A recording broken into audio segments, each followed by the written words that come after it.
Oh, yan, binili ko mga idol, oh. Oh, binili ko sa merkado.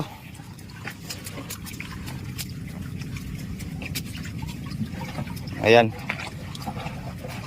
Yan ang huli namin na sugpo ngayon. Dito ko kinukuha ang aking ginagawang kinilaw. At sa mga nag-request na ipakilaw yung walo-walo, ang totoo mga idol, gusto ko sanang tumikim ng walo-walo. Kaya hindi ko na lang susubukan kasi baka masisira ang buhay natin.